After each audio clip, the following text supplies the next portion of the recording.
디모데후서 3장 16절 17절입니다. 신약 성경입니다. 기도하겠습니다. 하나님 이 시간에 우리가 또 말씀을 묵상합니다. 주님의 말씀 주의 뜻을 깨닫고 주의 영광을 위해서 할 수 있도록 저희들을 붙잡아 주시옵소서. 애타가며 예수님의 이름으로 기도합니다. 아멘. 여러분은 성경을 사랑하십니까? 말씀을 사랑하는 사람이 진짜 크리스찬이죠. 오늘 제목에 그 책의 사람들이라고 하는 제목을 제가 적어놨습니다. 기독교는 예로부터 그 책의 사람들이라고 성도를 지칭했어요. 예수를 믿는 사람이 누구냐? 그 책의 사람들이에요. 그 책을 사랑하는 사람들이에요. 그 책이 무엇일까요? 당연히 성경이겠죠. 기독교가 서 있는 이유는 성경 때문이에요. 성경. 많은 사람들이 성경을 사랑합니다. 너무 사랑해서 집에서 베개를 베고 주무시기도 합니다. 너무 사랑해서 성경을 묵상하느라고 목사님 설교도 안 듣고 눈을 감고 묵상하며 이렇게 주무십니다. 참 사랑하죠. 주님이 사랑하는 자에게 잠을 주신다는 그 말씀을 그냥 철떡까지 믿고 예배 시간만 되면 눈을 감으세요. 참 신기하죠. 그것은 사랑하는 게 아니에요.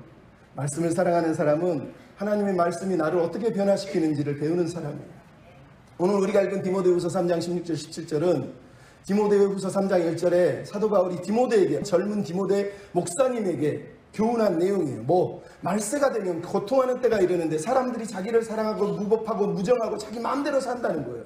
거기다가 어떤 거짓 선지자들이 나타나 집집마다 돌아다니면서 말씀을 가르쳐서 유혹을 한다는 거예요. 그래서 속이고 범죄하고 나쁜 짓을 한다는 거예요. 경건의 모양은 있는데 능력은 하나도 없다는 거예요. 경건의 능력이 뭐냐? 예수 그리스도를 위해서 고난을 받는 사회예요. 무엇 때문에? 말세에 세상과 다르게 살아야 되니까.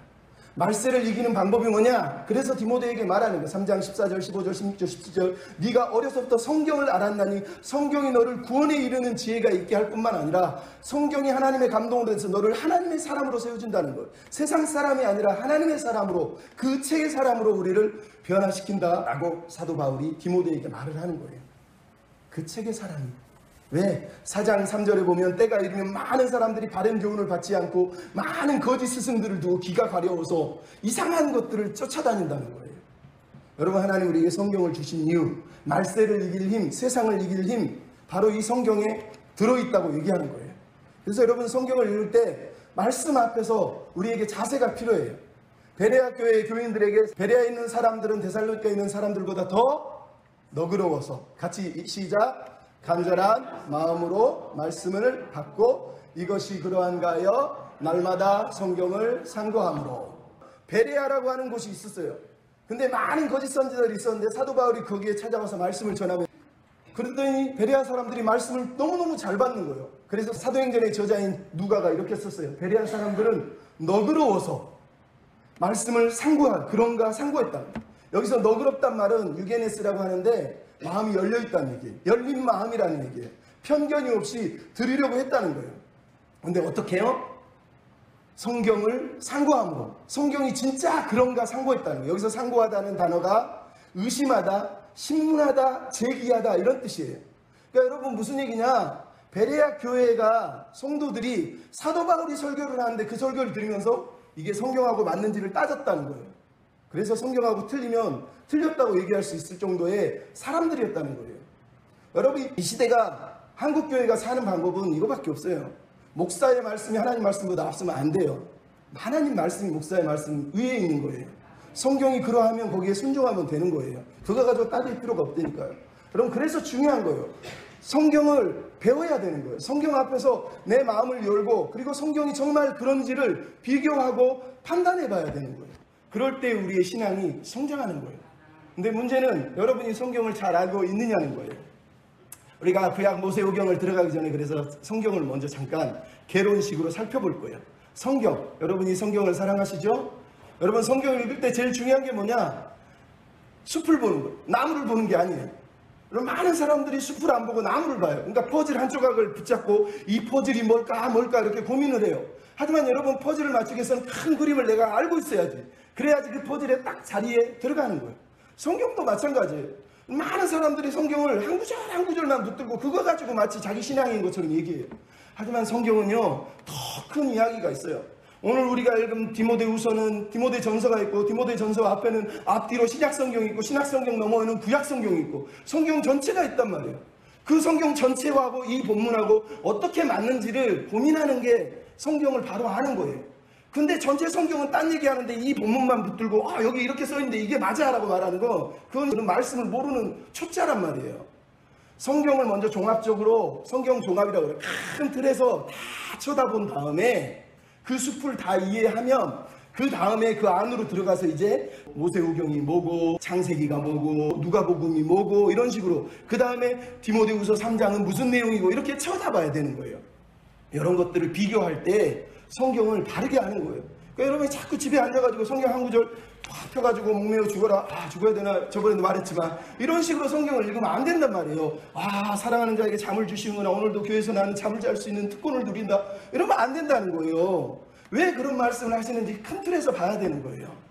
그래서 성경이 필요한 거예요. 여러분, 성경은 몇 권으로 돼 있어요? 66권. 66권은 몇 장으로 돼 있어요? 1189장. 생전 처음 들어본 말이죠. 1189장으로 되어 있어요. 이 성경이 얼마나 대단한 성경인지요. 여러분, 번역이 구약만 670개 언어로 번역이 되어 있다니까요. 신약은 1521개 번역이 되어 있는 거예요.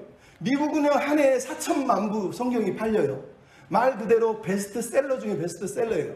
이 땅에 존재하는 책 중에 이렇게 많이 팔리는 책이 없고 많이 읽는 책이 없어요. 근데 그것에 비해 성경에 대해 지식이 너무 부족해요. 교회 다니는 사람이 성경은 다 들고 다니는데 그거 가지고 싸울 때 집어 던질 줄 알아도 이 말씀의 뜻을 이해를 못해요. 성경을 공부하지 않는다는 거예요. 여러분, 성경은 싸우라고 집어 던지라고 준 게 아니에요. 머리 베고 자라고 준 게 아니고 이걸 읽어야지 이게 우리 말세를 준비시켜 주는 거라니까요. 그래서 여러분, 성경을 공부해야 돼요. 여러분, 성경을 그래서 무시하면 안 돼요. 여러분, 성경을 보면 이렇게 돼 있어요. 구약은 17, 5, 17. 17이 뭐냐? 역사예요. 5가 뭐냐? 체험. 각 시인의 체험을 말하는 거예요. 나머지 17은 예언서예요. 신약은 5, 21, 1 이렇게 돼 있어요. 5권은 역사적인 거고 나머지 21권은 서신서, 자기 체험을 말하는 거예요. 그 다음에 마지막 한 권은 예언이라고 말해요. 구약과 신약은 이렇게 돼 있어요. 그래서 구약은 39권, 신약은 27권. 그래서 3, 9, 27 해서 66권이라고 하는 거예요. 그러니까 권사님 처음 들어보시죠? 많이 들었으면 다행이고 66권이 있어요. 그 중에 구약은 39권이 있고 신약은 27개가 있는데 3, 9, 27 하는 거, 66이 뭐냐? 3, 9, 27이래. 이렇게 외우시면 돼요. 근데 구약은 또 들어가 보면 달라요. 어떻게 다르냐? 주제별로 보면 구약에 이렇게 쭉 내용이 나오죠. 구약에 보면 역사, 과거 민족적인 역사가 있어요. 오경이 17권 안에는 오경이 5개가 들어있고 역사서가 12개가 들어있어요. 그러니까 처음에 아까 17개, 5개, 17개 중에 앞에 17개를 다시 나누면 5개, 12개가 되는 거예요. 앞에 5개는 모세 오경이라 그래서 창세기, 출애굽기, 레위기, 신명기, 민수 이렇게 돼 있고요. 역사서는 쭉 에스더서까지가 역사서 12개가 돼 있는 거예요. 가운데 시가서라고 그래요. 아까 체험이라고 그래요. 각 사람이 경험한 것을 글로 쓴 내용들, 아니면 인간의 삶의 내용들을 쓰고 있는 게 시가서예요. 욥기, 시편, 잠언, 전도서 5권이 있어요. 그 뒤로 보면 또 아까 17개가 있는데 그 17개 예언서를 나누면 대예언서 5개, 나머지 소예언서, 소선지서 12개가 있는 거예요. 그러니까 17, 5, 17 이렇게 구약을 외우면 이게 구약이 39권이에요. 그걸 좀 더 나누면 5, 12, 5, 5, 12 이렇게 되는 거예요. 그러니까 성경이 이렇게 조직적으로 되어 있다는 거죠. 그러니까 이 정도는 뭐 다 외울 필요는 없지만 성경을 보니까, 뼈대를 보니까 이렇구나. 민족의 이야기, 과거의 이야기들이 써있는 거, 현재 내가 느끼는 체험 비슷한 게 써있는 거, 앞으로의 미래에 대한 아니면 민족에 대한 예언이 써있는 거, 성경 이렇게 역사와 체험과 예언으로 되어 있구나. 물론 이건 너무 단순한 거지만 쉽게 설명하려고 이렇게 말씀을 드린 거예요. 이게 성경 우리가 읽은 특히 구약의 내용이에요. 신약은 넘어가지 않을 거예요. 자, 그러면 성경을 가만히 보시면 아까도 말씀드렸죠? 성경이라고 하는 이 책은 무려 40명 정도 되는 사람이 저자가 있어요. 저자. 다 틀린 사람이 쓴 거예요. 10가지 정도의 기록 수단이 있어요. 그러니까 돌로도 쓰고 핀으로 쓰고 세로도 쓰고 붓으로도 쓰고 뭐 이런 식으로, 그러니까 쓰는 종류가 많다는 거예요. 무려 1600년 기간 동안 쓰였어요. 그러니까 모세가 처음 썼다고 예를 들 때 주전 1440년이라 예를 들자면 신약의 마지막 완성이 요한계시록이 96년경이라고 얘기를 해요. 그러니까 무려 1600년 정도 되는 기간 동안에 성경이 66권이 써있다. 물론 66권이라고 다 말할 수는 없지만 그렇게 볼 수가 있는 거예요.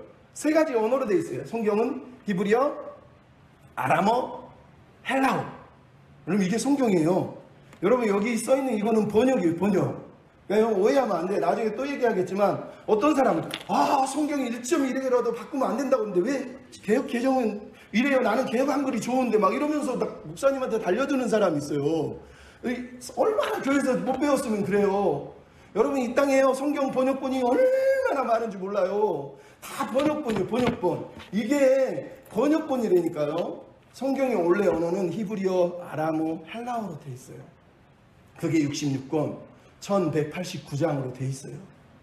이 성경이 초기에 어떻게 쓰였느냐? 옛날 고대 군동 사람들은 글을 쓸 때 뭘로 썼겠어요? 처음에는 돌 가지고 막 썼겠죠. 바위에다 썼겠죠. 그러다가 점토판이라 해서 점토를 진흙 같은 걸 말려가지고 거기다가 세게 썼겠죠. 그래서 좀 지나니까 이제는 철기문화 기술이 발전되니까 뭐에다 쓰겠어요? 그 전에 나무에다가 이제 기록을 해. 나무 기둥 같은 데다가. 그러다가 나중에는 쇠 기둥, 여기다가 쇠로 이제 글을 쓰는 거예요. 그러다가 좀 더 지나가니까 무슨 일이 벌어지냐? 도자기 같은 데도 기록을 해요. 그래서 지금 고대 근동에 가보면 도자기나 이런데 아니면 성전 기둥이나 이런 건물 기둥에 막 글을 써놓은 걸 볼 수 있어요. 이게 책 대신 그 당시 썼던 거예요. 그러다가 좀 더 발전해가지고 나온 게 여기 나와 있는 이거예요. 파피루스라고 그래요. 파피루스. 파피루스가 뭐냐? 갈대를 말해요. 갈대의 종류인데 그냥 쉽게 얘기해서 갈대예요. 갈대를 아주 얇게 벗기는 거예요. 쫙쫙 벗겨서 그걸 쫙 말려가지고 겹쳐서 말려요. 그러면은 쫙 달라붙으면 이렇게 종이처럼 쫙 펴지면 거기에 이제 글을 쓰는 거예요. 여기 파피루스예요. 근데 파피루스는 보면 알지만 뭐 부식이 돼요. 그래서 좀 지날 때 그때부터 뭐가 나오냐? 양피지, 가죽이 나오는 거예요. 양피지는 양의 껍데기를 말려가지고 쫙 펴가지고 거기에 글을 쓰는 거고, 가죽은 소가죽이든 뭔 가죽이든 쫙 당겨가지고 말린 다음에 거기에 글을 쓰는 거예요. 더 오래 보존하기 위해서예요. 그러니까 성경은 이런 과정들을 통해서 기록이 돼 있어요. 그래서 성경의 원본은 아마 파피루스였을까? 아니면 그 전이었을까? 우리가 알 수가 없어요. 왜? 성경의 원본은 없거든요. 중요한 건 이 파피루스라고 하는 이 단어가 헬라어로 비블리오스, 복수 이래요. 그래서 이거를 헬라어가 영어로 번역하면 더 북스예요. 그래서 더 바이블이란 말은 비블로스라고 하는 단어에서 파생을 한 거예요. 파피루스는 원래는 종이의 어원이기도 하지만 성경의 어원이 되는 거예요. 왜? 더 북스라고 되어 있어요. 비블리오스라고 써있는 것처럼 고대 근동에서 책들을 이렇게 모아가지고 가지고 있는 사람들이 그리 많지 않았어요. 예수 믿는 사람들만 책들을 들고 있는 거죠. 비블리오스가 결국은 더 바이블이 된 거예요. 그래서 나중에. 그래서 성경 그러면 그 책들이에요. 사실 책들 66권이니까. 그래서 우리는 그 책의 사람들, 그 책들의 사람들이라고 성경이 우리한테 알려주는 거예요. 네. 그래서 우리가 책을 가지고 있는, 단지 아까도 말했지만 우리에게는 원본이 없어요. 성경의 원본이 없어요. 성경의 원본이 있다면 얼마나 감사하겠어요. 근데 그것이 너무 신성화될까봐 아마 하나님이 신비에 감추신 거예요. 그래서 성경의 원본은 없어요. 우리가 가지고 있는 건 뭐냐? 다 사본이에요. 사본이란 말은 아까 말했던 양피지에 아니면 파피루스에 이렇게 베껴서 써놓은 것들을 말해요. 저기 있는 그림이 바로 그 사본을 찾아냈던 장소 중에 하나인데, 사해라고 하는 쿰란이라고 하는 공동체가 사해라고 하는 그 이스라엘의 사해 그 동굴 사이에다가 이 두루마리들을 막 숨겨놓은 거예요. 근데 그거를 어느 목동이 양치로 지나가다가 동굴이 보이니까 돌덩이 하나 딱 던졌는데 저 안에서 동굴 속에서 찌그랑 그런 거예요. 뭐야? 그래서 쫓아가서 들어가 보니까 거기에 성경 두루마리들이 너무너무 많이 있는 거예요. 그거를 발견한 거예요. 그래서 그게 사해 사본이라고 그래요.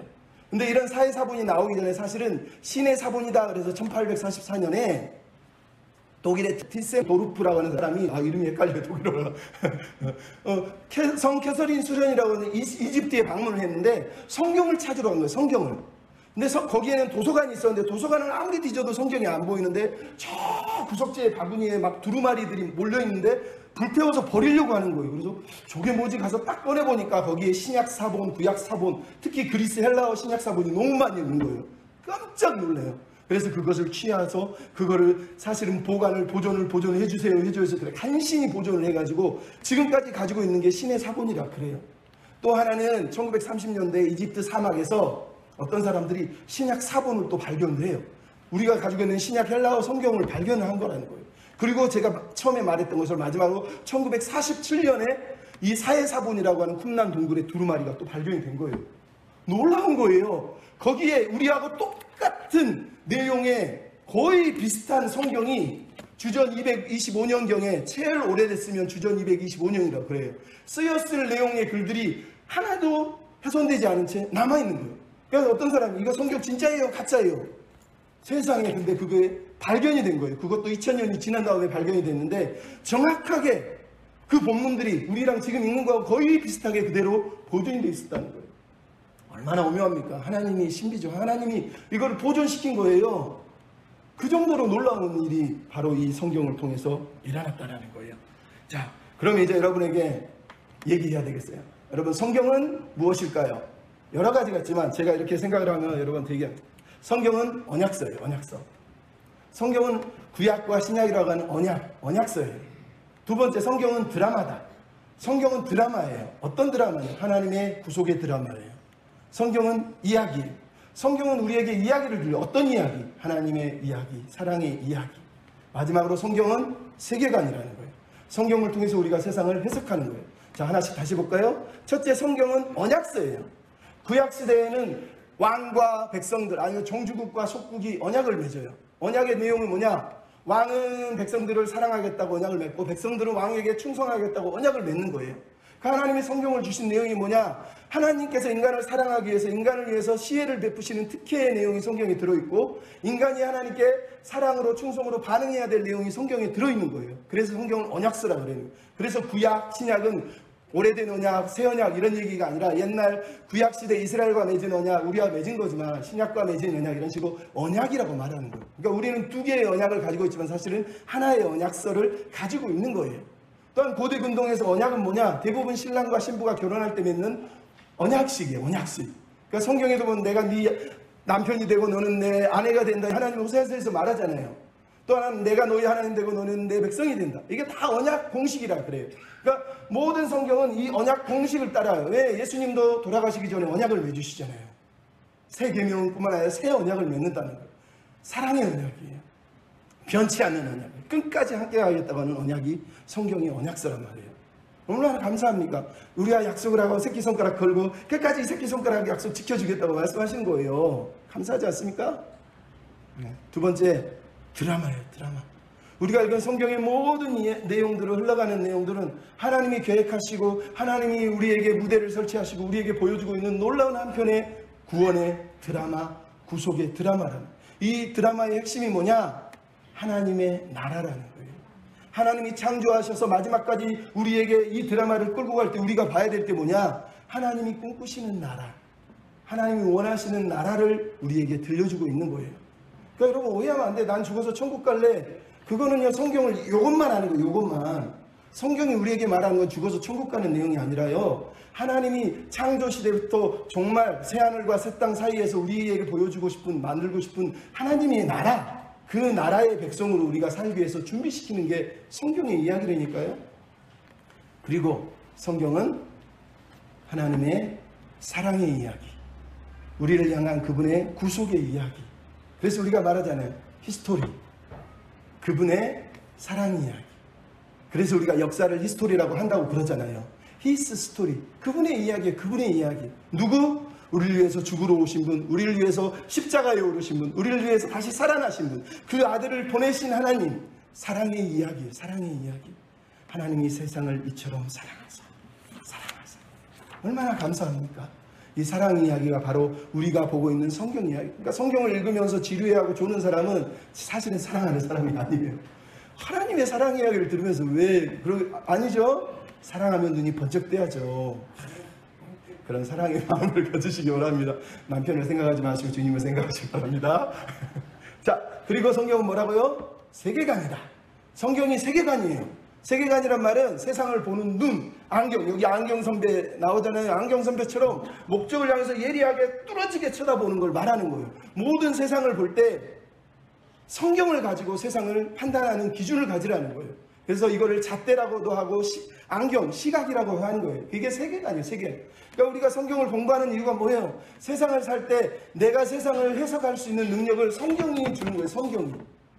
근데 우리가 성경을 못 배우면 어떻게 돼요? 교회에 와서는 기도는 이렇게 하는데, 예배는 이렇게 하는데, 축복은 이렇게 받는 데는 다 아는데, 행동하고 말하고 기도하는 내용 들어보면 다 세상 사람하고 똑같아. 세상 사람이 구하는 거 똑같이 구해. 왜? 성경에 내 세계관을 맞춘 게 아니라 세계관이 이미 세상 것이 다 젖어 있는 상태에서 성경을 읽으니까 그 중에 내가 좋아하는 것만 다 취해서 있는 거예요. 그러니까 세상 사람하고 똑같은 말을 하는 거예요. 그러면서 거룩한 척 얘기하는 거예요. 그래서 여러분 우리가 잘못하는 거예요. 성경을 배우는 이유가 그거예요. 성경을 통해서 내 시각을 교정하고 내 사고를 교정하고 내 삶을 성경으로 판단하는 거예요. 성경으로 내 가치관을 판단하는 거라니까요. 성경으로 가정을 세우는 거고, 성경으로 직장에서 일하는 거고, 성경으로 친구 관계를 세워가는 거고, 성경을 가지고 성경의 마음으로 성경의 세계관으로 이 땅을 살아가는 거예요. 그게 하나님 우리에게 주신 하나님의 마음이에요. 그래서 성경을 공부해야 돼요. 자, 그러면 여러분 성경은 틀이 있어요. 성경을 이해하기 위해서 필요한 게 뭐예요? 학자들은 4가지를 얘기했어요. 쉬워요. 어렵지도 않아요. 첫째, 창조. 하나님의 세상을 창조했다는 거예요. 근데 창세기 1장은 하나님의 세상을 창조했다고 말하는데 또 다른 창조가 어디 나와요? 요한복음 1장에 한번 나오고 그 다음에 요한계시록 21장에 1장에 보면 또 나와요. 내가 눈을 들어보니 새하늘과 새 땅이 임한다고 얘기하는 거예요. 즉 하나님은 여전히 창조주로 계신 거예요. 그러니까 우리는 정말 그러면 다 없어져 버릴 거라고 얘기하지만 성경은 그렇게 얘기하지 않아요. 하나님이 창조한 세상을 더욱 새롭게 만드신다고 말하는 거예요. 우리는 그 하나님의 세계 속에 살고 있는 거라니까요. 그게 성경이 말하는 창조예요. 그러니까 성경을 읽을 때 창조에 대한 믿음이 없는 사람은 크리스찬이 사실은 아닌 거예요. 구원론보다 앞서는 게 창조론이고 창조론보다 앞서는 게 종말론이라고 말해요. 무슨 얘기냐? 우리를 구원하기 위해서 하나님이 세상을 창조하셨을 뿐만 아니라 세상의 정말 모든 그 그림을 다 계획하시고 우리를 끌고 가신다는 걸 강조하기 때문에 그러는 거예요. 그래서 요한계시록 4장 11절에 보면 천사들이 뭐라고 그럽니까? 천사들이 노래하되 주께서 만물을 지으신지라 만물이 주의 뜻대로 있었고 또 지으심을 받았나이다. 무슨 얘기예요? 하나님은 창조하실 때 당신의 뜻과 계획을 가지고 세상을 창조하셨다는 거예요. 지금도 여전히 그 뜻과 계획을 포기하지 않으셨다고 요한계시록이 우리한테 들려주고 있는 거예요. 이게 창조예요. 창조 다음에 나오는 게 뭐예요? 타락. 여러분 타락 우리가 다 알잖아요. 왜 우리가 예수를 믿어야 되냐고요? 인간이 타락했으니까. 아담과 하하가 타락했으니까. 범죄했으니까. 그 아담과 하하 때문에 그 죄가 우리에게까지 영향을 미쳐서 우리도 하나님 뜻대로 살지 않고 하나님의 형상이 파괴되어서 인간이 하나님처럼 되려고 하니까 결국은 하나님과 사람의 관계, 사람과 만물의 관계가 부서지고 깨져서 하나님의 형상이 깨어지자 모든 게 다 깨어졌다고 성경이 말하는 거예요. 그래서 하나님이 이 타락한 세상을 놔둘 수 없어서 어떻게 한다고요? 구속, 우리를 구원하시기로 하나님의 사람들을 하나님의 형상을 입은 사람, 창세기 1장에 지은 그 사람들로 다시 형상을 회복시키기 위해서 그것만 아니라 만물조차도 회복시키기 위해서 하나님이 우리를 구속하시려고 아들을 보내셨다라고 말하는 거예요. 그래서 마지막에 우리가 예수를 믿고 부활한 사람들과 함께 이루어질 게 완성, 회복이라고 말하는 거예요. 근데 이 회복이 뭐냐? 없어져 버리고 새로운 걸 만드는 게 아니라 질적인 새로움이에요. 그거를 여러분이 이해하실 필요가 있어요. 자, 2구절만 먼저 봅시다. 자, 로마서예요. 잘 안 보이실 수 있지만 이렇게 써 있어요. 피조물이 고대하는 바는 하나님의 아들들이 나타나는 것이니 피조물이 허무한데 굴복한 이것은 자기 뜻이 아니요 굴복하게 하시는 이의 말미암음이라. 그 바라는 것은 피조물도 썩어짐에 종노릇한 데서 해방되어 하나님의 자녀들의 영광의 자유에 이르는 것이니 피조물이 다 이제까지 함께 탄식하며 함께 고통을 겪고 있는 것을 우리가 아닙니다. 그럼 무슨 얘기인지 알겠어요? 구원은 내가 내 영혼만 예수 믿고 천국 가는 게 아니라는 거예요. 구원이라는 건 나뿐만 아니라 모든 피조세계가 다 함께 다시 회복되는 걸 말하는 거예요. 그래서 피조물이 뭘 바란다고? 하나님의 자녀들이 해방되어서 자유에 이르는 것. 즉 하나님의 형상으로 온전히 회복될 때 모든 만물도 피조물도 회복된다고 사도 바울이 로마서 8장에서 우리에게 들려주고 있는 거예요. 이게 진짜 구원이라니까요. 이게 진짜 하나님이 꿈꾸시는 나라의 이야기라니까요. 그러니까 성경을 자꾸 편협하게 읽어서 단순하게 읽고 끝내버리면 안 되는 거예요. 자, 그리고 마지막에 계시록 21장 1절 또 내가 새 하늘과 새 땅을 보니 처음 땅과 처음 하늘이 없어졌고 라고 돼 있어요. 근데 여기서 중요한 단어가 있어요. 새 것이라고 하는 헬라어 이 단어는 네오스라고 하는 단어가 아니라 카이노스라고 하는 단어예요. 네오스라고 하는 단어는 이전에 없던 것을 말하는 거예요. 하지만 카이노스라고 하는 단어는 이전에 있던 것이 질적으로 변화된 상태를 말하는 거예요. 그러니까 사도 요한이 말하고 있는 새하늘과 새 땅은 이 땅의 것이 다 불타서 없어져 버리고 새롭게 만든다는 뜻이 아니에요. 하나님께서 질적으로 새로운 처음 만드신 그 창조 세계를 더 새롭게 만들어 가신다고 말한다니까요. 그러니까 여러분, 이게 우리에게 소망이고 이게 우리가 믿어야 될 내용이라는 거예요. 자꾸 나는 예수 믿고 천국 갈래요. 하나님 빨리 데려가 주세요. 물론 데려가려고 그러면 또 아니요, 조금만 기다려주세요. 아직 100세가 안 됐어요. 이러겠지만, 그럼 그게 목적이 아니라 우리가 온전한 새로움으로, 질적인 새로움으로 하나님이 바꿔주실 거다라고 우리에게 말씀을 하는 거예요. 그럼 이게 성경의 이야기. 자, 그럼 여러분, 성경의 이야기를 여러분이 한번 요약해 보십시오. 성경의 내용은 어떻게 요약할 수 있어요? 창조, 타락, 구원, 회복. 짧게 한번 얘기해 볼까요? 태초에 하나님이 자기의 꿈과 비전을 가지고 세상을 창조하셨어요. 인간들에게 사명을 주시고 이 세상을 아름답게 만들기를 원하셨어요. 하지만 아담과 하가 뱀의 유혹에 타락을 했어요. 결국은 하나님 그들을 추방하시지만 자손의 약속을 베푸셨어요. 하지만 그 자손들조차 타락해서 마지막엔 바벨탑을 쌓고 하나님이 그들을 심판하셔야 했어요. 하지만 노아의 후손인 아브라함은 하나님이 보시기에 그를 통해서 다시 언약 백성들의 시작을 하시려고 아브라함을 부르시고 그에게 땅과 자손과 만민을 위한 축복의 백성이 되려고 계획을 하시고 그를 부르셨어요. 그리고 12명의 아들을 야곱을 통해 낳게 하시고 요셉을 통해 그 자손들이 애굽에서 400년 동안 고통받는 동안 민족이 돼서 하나님이 꿈꾸시는 나라를 위한 준비를 하시고 400년 후에 하나님이 출애굽을 시키셔서 모세에게 시내산에서 이스라엘 백성과 언약을 맺으시며 너는 언약 백성이다. 너희는 이렇게 살아라. 세상의 거룩한 제사장이 되라. 부르시면서 40년 동안 광야 훈련을 시키신 거예요. 하지만 광야 훈련을 시켰음에도 불구하고 그들이 요수아와 더불어서 14명의 사사와 가나안 땅에 살았지만 감당을 하지 못해요. 그러다가 하나님이 다윗을 통해서 새로운 시작을 하시고 다윗과 같은 메시아 새로운 자손 왕을 주시겠다고 약속을 하셔요. 하지만 솔로몬 이후 나라는 분열이 되고 19명의 북이스라엘 왕들은 타락하고 20명의 유다 왕들조차도 무너져서 북이스라엘은 722년에 그리고 남유다는 주전 586년에 결국은 바벨론에 멸망을 하고 70년 동안 포로로 잡혀가요. 70년 포로 사역하는 동안에 다니엘과 에스겔 같은 사람들이 하나님의 마음을 해결시키고 다시 돌아오라고 얘기하고 70년 후에 고레스 임금 때문에 결국은 에스라와 느헤미야와 수많은 사람들이 다시 고국으로 돌아오게 돼요. 그리고 바사왕에서는 에스더라고 하는 사람이 이스라엘 민족을 구원하기 위해서 또 애를 써요. 하지만 그 기간이 지나고 400년 동안 하나님의 말씀은 들려지지 않아요. 오직 말라기가 마지막으로 메시아가 올 거라고 세비된 사자가 올 거라고만 얘기하고 400년의 침묵이 흘러가요. 그리고 400년이 딱 지나니까 세례 요한이 주의 길을 예비하면서 소리를 치고 그리고 예수께서 잉태하시고 그분이 이 땅에 오셔서 하나님의 나라의 복음을 선포하시고 영생의 복음을 약속하시고 12제자를 부르셔서 새 언약과 새 계명을 전하신 후에 십자가에서 달려 죽으시고 부활하셔서 다시 성령의 은혜로 교회를 세우시고 12제자들에 기반한 언약 공동체가 이 땅에 있어서 하나님의 나라를 선포하고 주님이 오시는 날까지 그 나라를 위해 살라고 우리를 부르신 거예요. 그 복음을 믿는 사람들만이 그 약속에 참여할 수 있다라고 말하는 게 우리가 붙들고 있는 성경의 이야기란 말이에요. 여러분 맞습니까? 이 성경의 이야기를 여러분이 머릿속에 대강이라도 쭉 깨고 있어야지 내가 왜 예수를 믿고 있지 뿐만 아니라 성경이 지금 어떻게 흘러가고 있지? 이런 거를 좀이라도 알게 되는 거예요. 그런 것들을 알고 성경을 읽으면서 딴소리를 하지 않는단 말이에요. 자, 그러면 성경 이제 거의 끝나갑니다. 성경의 주제가 있어요. 성경의 주제. 첫째, 성경의 주제 읽어봅시다. 시작. 하나님의 영광. 하나님의 영광이에요. 성경을 통해서 우리에게 들려준 건 하나님의 영광이에요. 경륜적 삼위일체라고 하는 단어가 있는데 뭐냐? 성부는 계획하시고 성자는 실행하시고 성령은 적용하신다는 뜻이에요. 즉 우리 인생의 모든 삶을 구속 드라마의 모든 이야기의 핵심은 하나님이 계획하시고 이끌고 가시는 삼위일체만이 영광을 받으시게 되어 있는 이야기라는 거예요. 그게 바로 하나님께 영광이에요. 그래서 우리가 사는 이유가 뭐냐? 하나님께 영광을 돌린다는 거예요. 이게 핵심이에요. 두 번째 뭐라고요? 하나님의 나라. 하나님의 나라. 우리가 전진하는 이유는 내 나라, 내 세상이 아니라 이 세상이 아니라 하나님의 나라가 하늘에서와 같이 이 땅에 임하기를 기도하면서 그 나라를 꿈꾸며 사는 게 우리가 사는 이유라니까요. 그게 주기도문의 이유예요.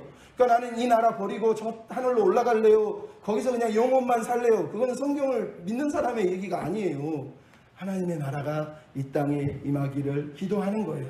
세 번째, 하나님의 구원. 아까도 말했잖아요. 하나님의 구원. 하나님이 원하는 백성이 회복되어서 온 피조물과 함께 하나님의 영광에 참여하는 것. 하나님의 형상이 회복되는 것. 하나님의 구원. 마지막, 하나님의 사랑. 하나님이 얼마나 우리를 사랑하셨는지, 왜 아들을 보내셔야 됐는지, 왜 예수님이 필요한지, 너희가 성경을 읽어보거니와 성경이 나에 대해서 말하는 걸 알지 못하느냐라고 요한복음 5장 39절에 예수님이 말씀하시잖아요. 성경이 왜 예수님 중심으로 막 예수님 얘기만 하느냐? 우리를 사랑하시는 내용이에요. 그분이 있어야지 우리를 구원할 뿐만 아니라 그분이 얼마나 우리를 사랑하는지 깨달아 알 수가 있는 거예요. 그러므로 여러분 성경을 읽을 때 우리에게 꼭 필요한 게 있어요. 성경은 뭐라고요? 성령의 감동으로 됐다는 거예요. 여러분 성경은 성령의 감동으로 됐다는 거예요. 여기서 감동이라고 하는 단어는 호흡이라는 뜻이에요. 하나님이 호흡하셨다, 입김을 부르셨다는 거예요. 여러분 성경에서 하나님이 호흡하시고 입김을 불어넣으신 때가 언제예요? 창세기 2장에 사람을 만드실 때. 그 하나님이 새로운 하나님의 백성을 만들기 위해서 뭘 했다고요? 요한복음 21장에 보면은 제자들에게 호흡을 불어넣으시지만 오늘 성경은 성경에 하나님의 호흡을 불어넣으셨다는 거예요. 즉 우리가 하나님의 백성으로 새로워지는 방법, 하나님의 사람이 되는 방법이 뭐예요? 하나님이 호흡하신 이 말씀을 먹을 때, 읽을 때, 배울 때, 그때 우리가 온전한 하나님의 사람이 될 수 있다는 거예요. 그래서 여러분 중요한 거예요. 성경을 외면하면 우리도 온전한 하나님의 사람, 하나님 기뻐하는 사람이 절대 될 수가 없다는 거예요. 베드로후서 1장은 뭐라고 되어 있어요? 성경은 사람의 뜻으로 낸 것이 아니라 성령의 감동하심을 받아 사람들이 하나님께 받은 것이래요. 여기서 성령의 감동을 받다라고 하는 단어가 무슨 뜻이냐? 태어나다, 출생하다, 생산되다 라는 뜻이에요. 무슨 얘기인지 아시겠어요? 성경이 태어났대요. 성령의 감동을, 즉 하나님이 성령을 통해서 태어나겠다는 거예요. 예수님이 잉태하듯이 성령이 잉태하게 하신 것이 성경이라고 말하는 거예요. 무슨 얘기예요? 그러므로 잉태된 것은 잉태한 사람의 뜻이 있겠죠? 성경이 만약 잉태됐다면 성경을 잉태하게 하신 하나님이 계시다는 거예요. 그래서 우리가 성경을 읽을 때는 성령의 감동을, 성경이 영감됐다고 말하는 이유는 이것이 하나님이 말씀이라는 거예요. 그래서 우리는 귀를 기울이고 하나님의 음성에 귀를 기울이고 그분의 뜻을 분별하기 위해서 성경을 붙드는 거예요. 내 만족을 채우기 위해서 성경을 읽는 게 아니라고요. 그게 중요한 거예요. 두 번째로 성경은 계시라는 거예요. 계시가 뭐예요? 하나님이 자기를 드러내셨다는 거예요. 계시라고 하는 히브리어 영어의 단어의 뜻은 자기를 드러내다라는 뜻이에요. 우리가 하나님을 어떻게 합니까? 하나님은 신이고 우리는 인간인데, 그래서 하나님이 내가 하나님이다라는 걸 보여주기 위해서 증거로 주신 것이 성경이라는 거예요. 그러니까 성경을 읽을 때 성경이 바로 하나님이 당신을 보여줬구나, 하나님이 당신을 들려주고 계시구나 라고 우리가 보면서 성경을 그래서 읽는 거예요. 또 하나 아까 말했지만 성경은 그래서 영감, 호흡, 즉 호흡이란 말은 상징적인 거예요. 하나님이 호흡했다는 얘기가 뭐예요? 직접 하나님이 말했다는 걸 상징적으로 표현하는 거예요. 그러니까 이 말씀을 하나님이 우리에게 오늘도 말씀하신다는 거예요. 그게 중요한 거예요. 하나는 유기적인 영감이라는 거예요. 이건 뭐 여러분은 몰라도 되긴 하지만 이 성경이 기계적으로 쓴 게 아니에요. 막 눈 감고 있는데 성령이야 받아 써라 그래서 모든 성경은 하나님의 이렇게 쓴 게 아니라는 거예요. 유기적이라는 말은 하나님이 저자들의 실력과 능력과 성품과 모든 지식을 다 동원해서 그 사람이 쓰게 하신 거라는 얘기예요. 그러니까 하나님의 글이자 인간의 글이라고 우리가 말하는 이유가 바로 여기 있는 거예요. 그러니까 성경을 읽으면서 뭐 이것도 번역서인데 번역서 들고 다니면서 성경이 무슨 왜 1.1획도 바꾸면 안 된다고 그랬는데부터 시작해서 저기 어떤 사람은요 킹제임스 버전이 거룩한 성경이라고 이거 아니면 안 된다고 말하는 정신이 이상한 사람들도 있어요. 우리나라에. 참 말이 안 되죠. 자, 그러므로 성경을 해석할 때는 전체 성경에 비추어서, 적용할 때도 전체 성경에 비추어서 늘 말씀드려요. 성경은 한 구절 가지고 자꾸 우기면 안 돼요. 전체 성경을 통해서 그게 무슨 의미인지를 해석해야 돼요. 마지막으로 그러므로 예배는 뭐예요? 계시된 말씀, 진리의 말씀, 하나님 말씀에 대한 응답이 예배인 거예요. 그러니까 우리가 예배할 때 왜 설교가 중심을 이루겠어요? 우리는 말씀의 사람이기 때문에, 그 책의 사람이기 때문에 말씀을 통해서만 우리가 사는 거예요. 그래서 우리가 말씀을 붙드는 거예요. 마지막으로 여러분, 그러므로 성경에는 정경이라고 하는 권위 있는 책이라고 하는 정경, 이게 무슨 얘기냐? 캐논, 잣대라는 얘기. 아까도 얘기했죠. 성경은 기준이고 잣대예요. 우리는 성경을 통해서만 우리 인생을 판단하고 결정하고 하나님 앞에 설 수가 있다는 걸 여러분 인정해야 됩니다. 자, 그리고 다른 건 그냥 넘어가겠습니다. 마지막입니다. 자, 성경에는 그러므로 4가지 속성이 있습니다. 첫째, 성경의 충분성. 이게 무슨 얘기냐?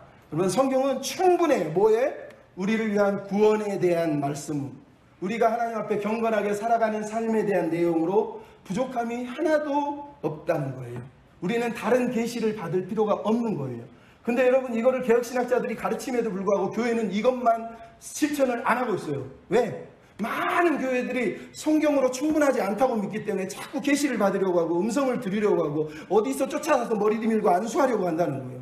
그러니까 개혁자들이 말하는 거 성경은 충분하다는 거. 우리의 구원에 대한 지식뿐만 아니라 우리가 경건하게 살아가는 삶에도 부족함이 없다는 거예요. 여러분이 믿으셔야 돼요. 성경만 있으면 되는 거지 성경 외에 다른 게 필요하다고 말하는 사람은 아직 신앙이 덜 된 거거나 덜 성숙한 거라니까요. 두 번째, 성경은 명료하다. 명료성. 뭐가 명료하죠? 예수 그리스도가 우리를 구원하시기 위해서 무슨 일을 하셨는지 성경만 보면 너무너무 분명하고 명료하다는 거예요. 그러니까 성경을 통해서 구원을 받을 수 있을지 없을지를 모른다고 말하는 것은 불가능하다는 거예요. 성경에서 구원받는 지식이 부족해 보이 다른 지식이 필요해라고 말하는 사람은 그것도 성경에 대해서 잘못 오해하는 거예요. 세 번째, 성경은 권위성이에요. 무슨 권위? 하나님의 오서리티, 즉 하나님의 말씀이에요. 하나님이 주신 성경이기 때문에 다른 사람이, 다른 교황이, 무슨 신부가, 목사가 성경보다 더 위에 있으면 안 된다는 거예요. 그리고 잊어버리면 안 돼요. 성경은 권위가 있어요. 권위. 하나님의 말씀으로 권위가 있는 거예요. 그러니까 이 말씀 앞에 모든 사람, 임금이든 신하든 다 무릎을 꿇어야지 나는 아니야, 나는 아니야 라고 말하는 순간 그 사람은 교주가 되는 거예요. 얼마나 웃깁니까? 이만희 같은 사람들, 문선명 같은 사람들, 성경으로는 부족하다, 성경은 다른 메시아를 말한다 그러면서 신비한 다른 지혜가 있고 지식이 있다고 말하는 거예요. 그러니까 이게 이단으로 가는 거예요. 마지막으로 성경은 필요성이에요. 성경이 왜 필요하냐고요? 여러분, 세상 모든 일반 계시로는 우리가 하나님을 알 수가 없어요. 구원에 대해서도 모르고 예수에 대해서도 모르고요, 하나님의 계획에 대해서도 알 수가 없어요. 단지 천하 만물을 보고 하나님이 계신가? 라는 일반 지식은 가질 수 있지만 하나님이 하신 일과 구속의 은혜를 몰라요. 하지만 성경이 그래서 필요한 거예요. 성경을 통해서만 우리가 하나님의 사람이 되고 하나님의 백성이 되고 하나님의 나라를 꿈꾸고 하나님의 영광을 위해 살아갈 수 있는 거예요. 여러분, 그러므로 우리는 알아야 돼요. 성경만이 우리를 변화시켜요. 성경을 읽어야 돼요. 여러분, 우리는 누굽니까? 우리는 누구예요? 그 책의 사람들. 우리는 성경의 사람들이에요. 성경 말씀을 사모하고 말씀 앞에 붙들려 살아가는 은혜의 백성들이 됐으면 좋겠습니다. 짧게 하려고 했는데 내용이 많아서 길어졌는지 모르지만 좀 길어진 것 같아요. 다음 주에 조금 더 요약을 해드린 다음에 창세기 이렇게 들어가서 이렇게 좀 살펴보려고 해요. 자, 우리 말씀 앞에서 같이 찬양 부르고 기도하고 마칠 때 말씀을 생각하면서 이 하나님의 말씀, 이 생명의 말씀 하나님 놓치지 않고 붙들고 말씀의 사람으로 살게 해주십시오. 이런 마음으로 같이 기도하고 마쳤으면 좋겠습니다. 말씀 앞에서, 말씀 앞에서 경외함으로 주께 홀로 섭니다. 생명의 말씀, 생명의 말씀 밀고 순종해 주를 예배합니다. 기록된 말씀, 기록된 말씀 힘이 있어서 진리로